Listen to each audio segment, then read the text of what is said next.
Medical Dilemmas with Dean.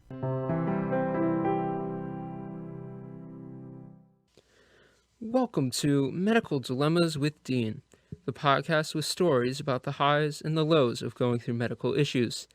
I'm your host and storyteller, Dean Balsrak, and today we'll be talking about my experiences with school and how it mixes with my medical situation.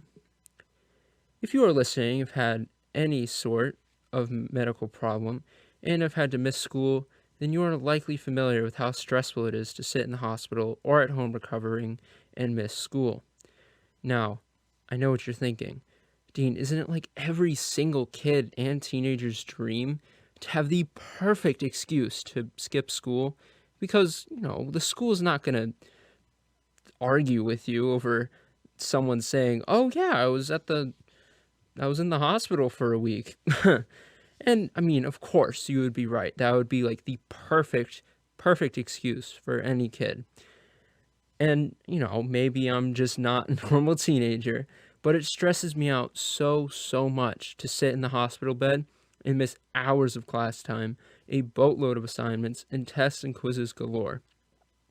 Even though there's not any change in the workload, I swear that my teachers always bump up the workload whenever I'm out for medical reasons.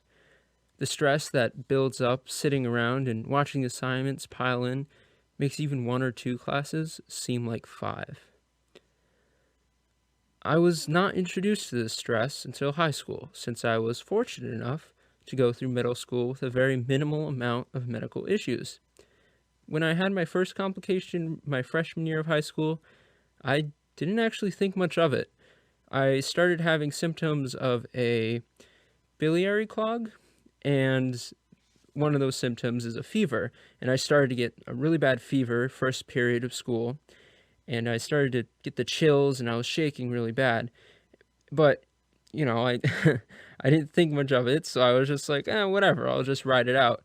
Eventually, though, I did have to go to the nurse, and I unfortunately had to go to the hospital, but it was a quick fix. I was out relatively quickly, and when I came back, however, it hit me like a 18-wheeler, and oh my gosh, the amount of work I had to catch up on, even in my freshman year, was insane. From that experience, I became determined to never let too much work build up whenever I'm in the hospital or stuck recovering.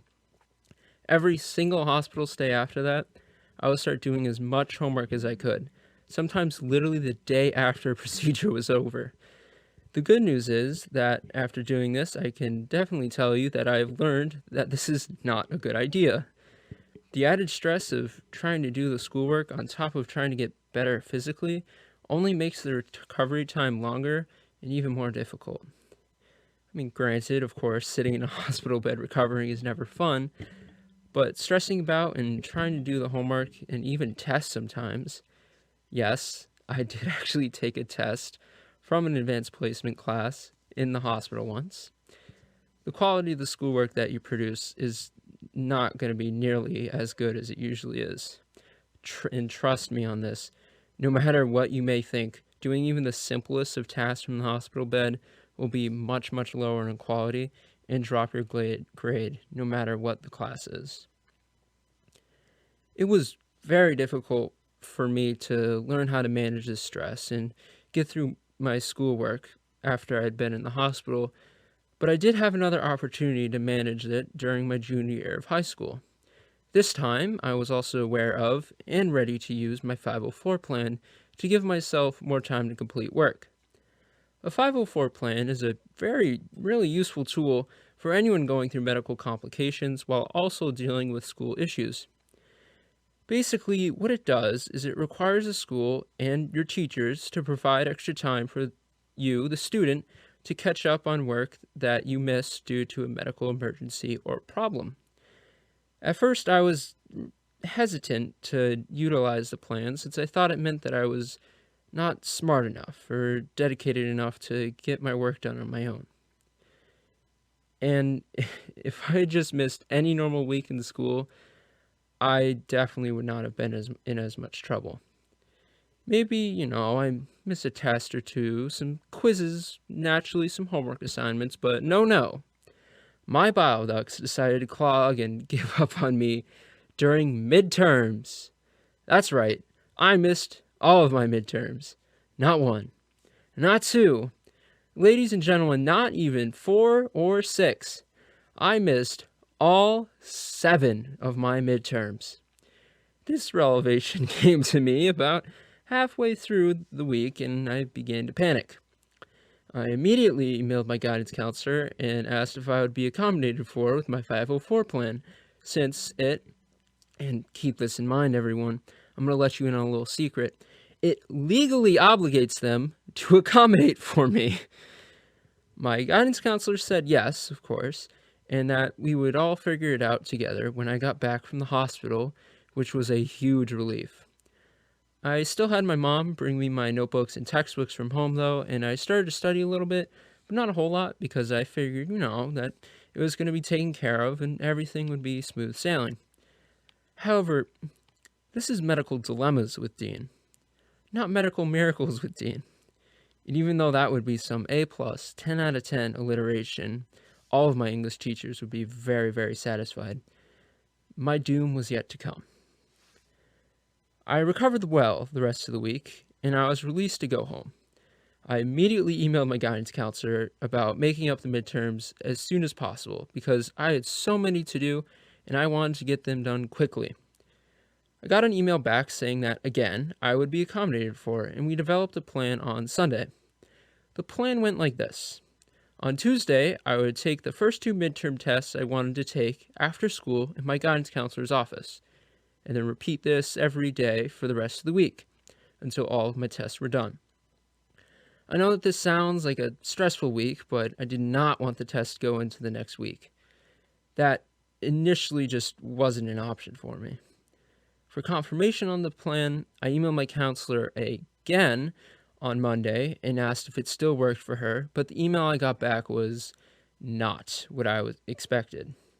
She said that she actually could not meet with me, and I would have to take the test after school when all the other tests were being taken, which was only 2 or 3 per week. Now, this is not a huge issue for someone who has maybe 1 or 2 tests to make up, but keep in mind, I had 7.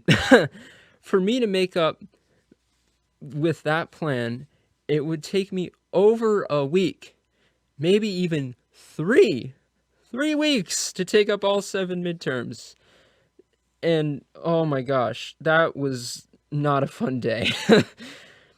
Keep in mind that I also had to do normal schoolwork for all of my classes, including homework, studying for quizzes and tests, 2 advanced placement classes, and 4 honors classes, on top of studying for midterm tests going on after school.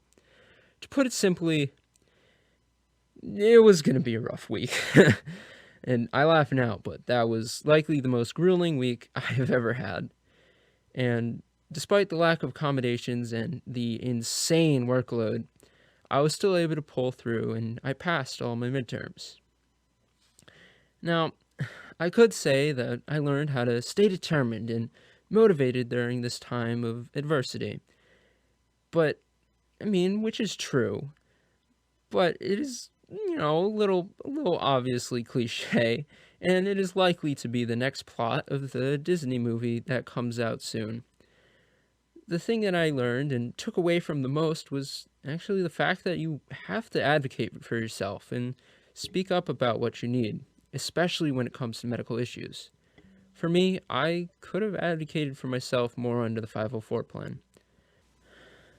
I never spoke up or even met with my guidance counselor or principal to talk about what my situation was in detail and what I needed to succeed.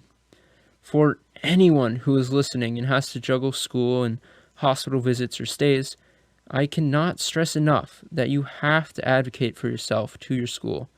Self-advocating is essential when communicating to your school, especially when you need extra support getting the help you need. You deserve an opportunity to have accommodations to allow yourself to do schoolwork that considers your medical situation appropriately. If you don't already have one, I also highly recommend looking into getting a 504 plan and seeing if it is the right fit for you. I also recommend asking to talk to a social worker when you're in the hospital and are unsure of how to communicate to your school administration to get proper accommodations.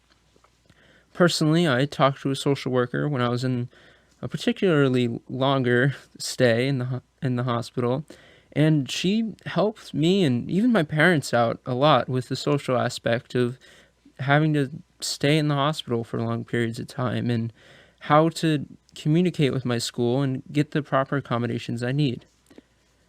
School can be very difficult for everyone, let's face it, but having a medical issue makes it even tougher, causing you to overstress and overwork for yourself for, in my case, what ended up to be weeks. But with the right plan and advocation, it is definitely made 100% easier, and you can focus more on your health and recovery rather than stressing about tests, quizzes, and what the powerhouse of the cell is called. That is it for this episode of Medical Dilemmas with Dean.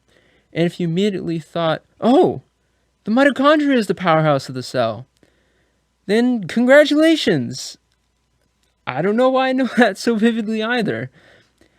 If you would like to hear more, then of course subscribe and make sure to turn on notifications to stay up to date for the next episode. All of the music for this podcast is made by my brother, Steve, and the podcast is edited by myself. And I'll see you all next time for another Medical Dilemma with Dean.